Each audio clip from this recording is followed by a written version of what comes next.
Bismillahirrahmanirrahim. Assalamualaikum warahmatullahi wabarakatuh. Di mata kuliah RPL ini saya akan menjelaskan tentang pengertian DFD atau Data Flow Diagram.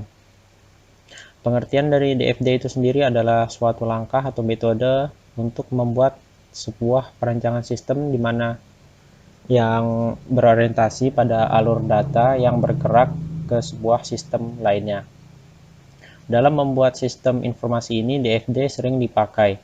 DFD dibuat oleh para analis untuk membuat sebuah sistem dengan baik, di mana DFD ini nantinya akan dikasihkan kepada para programmer untuk memulai proses coding.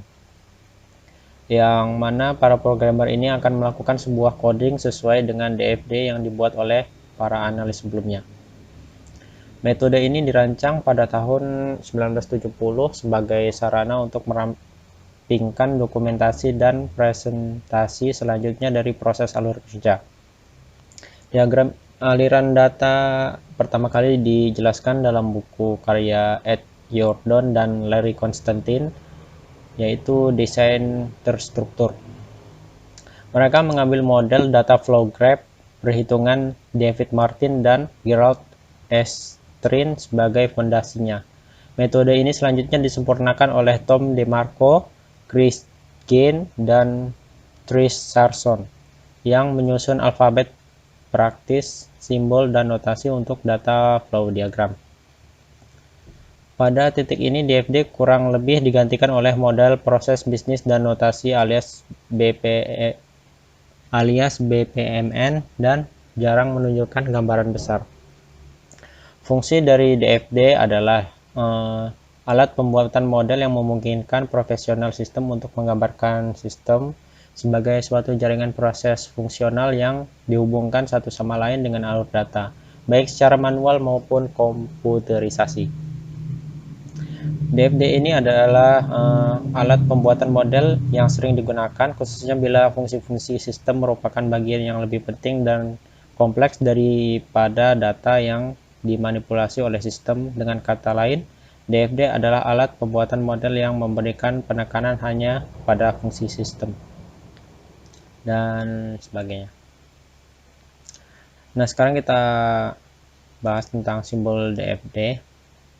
Yang pertama adalah external entity. Simbol ini menunjukkan orang, organisasi, atau sistem yang berada di luar sistem tetapi berinteraksi dengan sistem.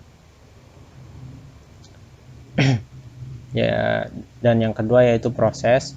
Proses adalah kegiatan yang dilakukan oleh orang, mesin, atau komputer dari hasil suatu arus data yang masuk.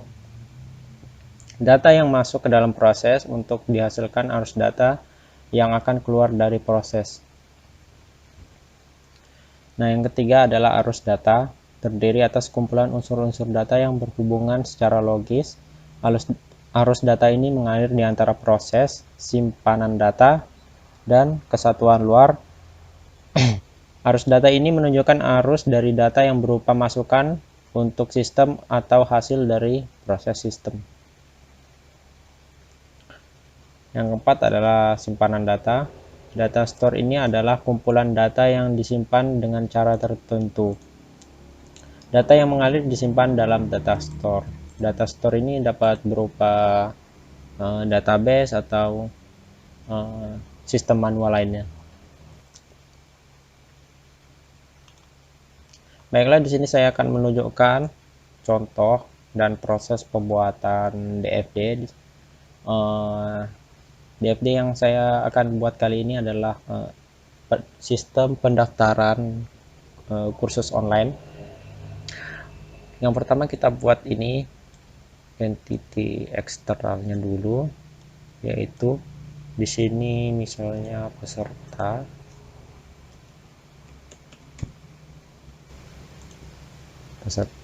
lalu peserta nanti akan melakukan di sini pendaftaran online. Saya bikin bulat menunjukkan kalau ini proses daftar online. Lalu setelah dia daftar online, mengisi data, entah itu nama, email, dan lain-lain. Setelah itu dimasukkan, dia akan masuk ke dalam database. Aduh, sebentar. Mohon maaf, ini kurang rapi karena gambarnya sambil menggunakan mouse. Akan masuk ke database.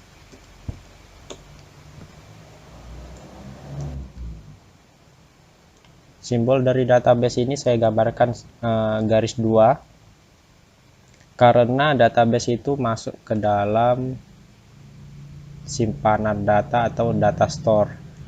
Nah, yang ini.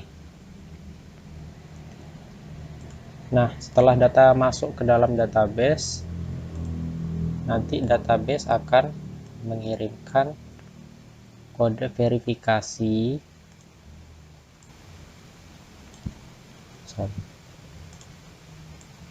Kita bikin bulat.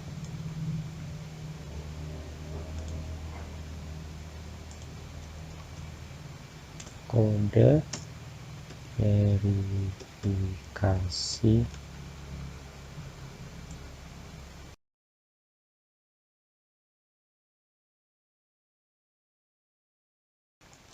Nah, kode verifikasi ini akan dikirimkan lagi kepada peserta yang nanti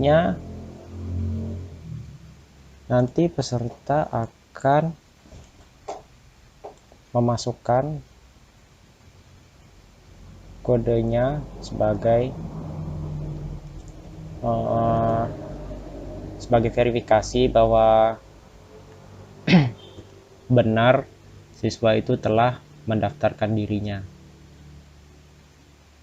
Di sini kita bikin bulat lagi proses.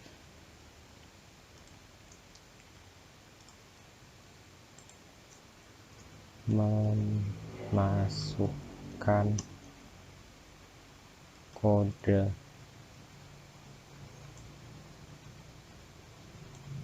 Nah, setelah dimasukkan kodenya oleh peserta, maka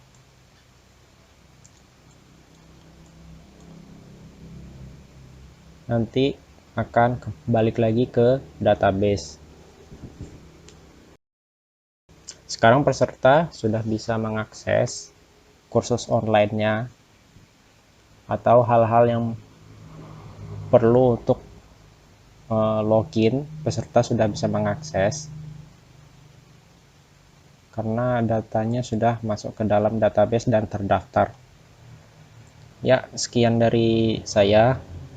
Kurang dan lebihnya mohon maaf. Maaf penjelasannya jelek. Ya, ini digambar pakai mouse jadi kurang rapi gitu. Semoga Anda paham penjelasan dari saya. Assalamualaikum warahmatullahi wabarakatuh.